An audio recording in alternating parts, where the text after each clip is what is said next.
Suatu kabar menghebohkan kembali mengguncang jagat dunia hiburan tanah air. Ia, adik dari Raffi Ahmad, Nisha Ahmad, diketahui telah menggugat cerai suaminya, Andika Rosadi.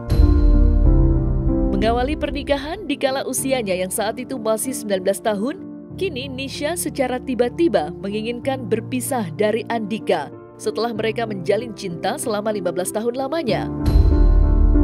Namun, usut punya usut, perpisahan antara Nisha Ahmad dengan Andika Rosadi sudah pernah masuk ramalan seorang anak indigo ternama, Roy Kiyoshi. Ya, kala itu di tahun 2018, Nisha yang diundang ke dalam podcast turut diramal oleh Roy Kiyoshi setelah mendapat persetujuan darinya. Akan tetapi, semua berubah ketika Roy mengaku melihat adanya hal negatif yang ternyata ialah permasalahan yang saat ini dialami oleh Nisha dengan Andika. Lantas, seperti apa tanggapan Roy Kiyoshi setelah ramalannya benar-benar menjadi nyata di tahun ini?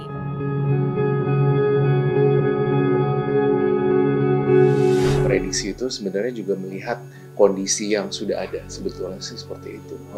Jadi gini, ketika saya melihat dia pada waktu itu gitu, jadi sebenarnya aku udah ngerasain adanya gonjang-ganjing. Tapi mungkin pada kala itu dia masih, beliau ini masih kayak menahan-nahan, mungkin seperti itu kali ya. Jadi membludaknya baru seperti ini, makin lama kok saya lihat makin kesini kayak makin parah gitu. Itu yang aku rasain sih. Itu 2018, 2019 itu pada kala itu kita diketemuin di salah satu acara. Kemudian kita ada juga di situ juga ada abang si Robi Purba. Kita menggali-gali permasalahan artis-artis pada kala itu sebenarnya kayak gitu. Jadi kebetulan Nisha Ahmad kan jadi bintang tamu kita.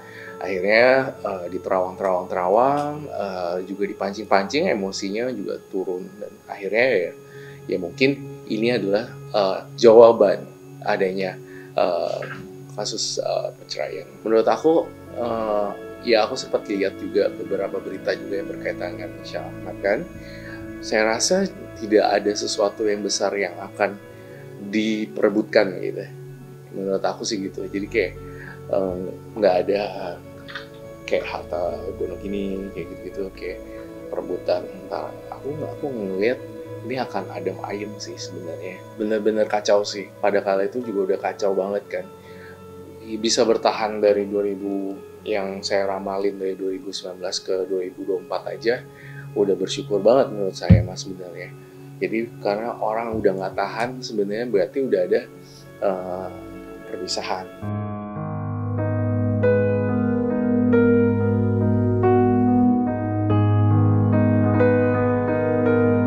Diketahui polemik rumah tangga antara Nisha Ahmad dengan Andika Rosadi kini sudah memasuki sidang perdana yang dilangsungkan pada 30 Mei kemarin.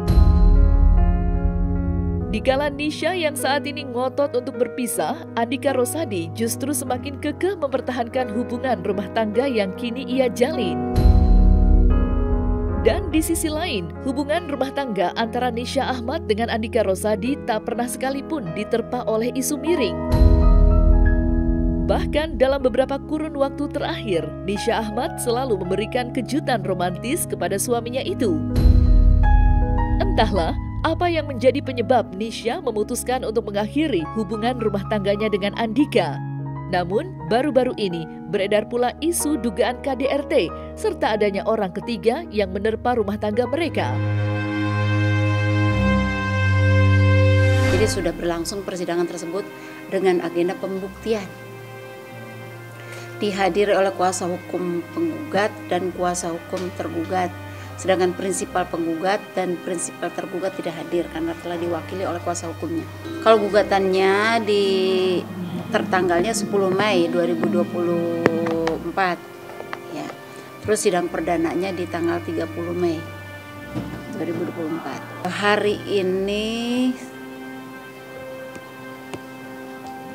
ketujuh. ketujuh dengan agenda pembuktian, karena di sidang pertama di tanggal 30 Mei itu perdamaian, selanjutnya di tanggal 13 Juni mediasi, dan ada mediasi lanjutan di tanggal 4 Juli 2024. Karena persidangannya dilaksanakan secara litigasi atau ikod, agenda selanjutnya yaitu tanggal 11 Juli jawaban, 18 Juli replik, 25 Juli duplik, dan tadi nih hari ini tanggal 1 Agustus agendanya pembuktian. Mohon maaf ya, saya nggak bisa. Maaf. Soal agenda hari ini agendanya gimana? Sedikit aja bang, tendong bang. Maaf mbak, nanti kita sampaikan aja ke depannya seperti apa. Pokoknya dalam proses sudah kita aja.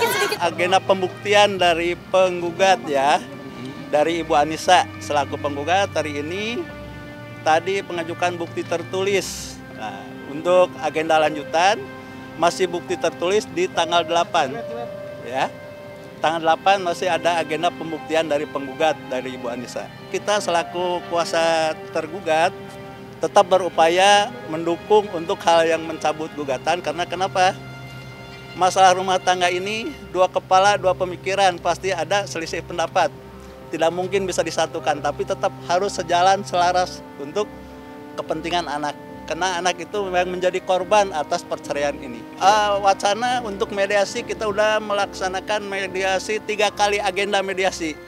Tujuannya untuk kesejahteraan anak, mentalnya juga tetap bagus, karena anak yang perlu diselamatkan. Kalau tergugat sangat ingin mempertahankan, demi anak itu aja. Tetap dari keluarga, pihak umumnya untuk kita ya, dari laki, tetap memperjuangkan untuk mediasi yang terbaik, karena untuk kepentingan anak satu lagi itu, anak yang perlu diselamatkan. Katanya pihak ketiga bang yang membuat ini adanya perceraian seperti ini bang. Sementara ini perselisihannya hal biasa-biasa aja. Bukan orang ketiga berarti? Belum terungkap sepenuhnya apakah betul pihak ketiga atau yang lain-lain. KDRT belum bisa disikapi, saat ini belum ada pembuktiannya. Pembuktian itu kan ada berbagai jenis ya, ada pembuktian tertulis, ada pembuktian saksi maupun keluarga.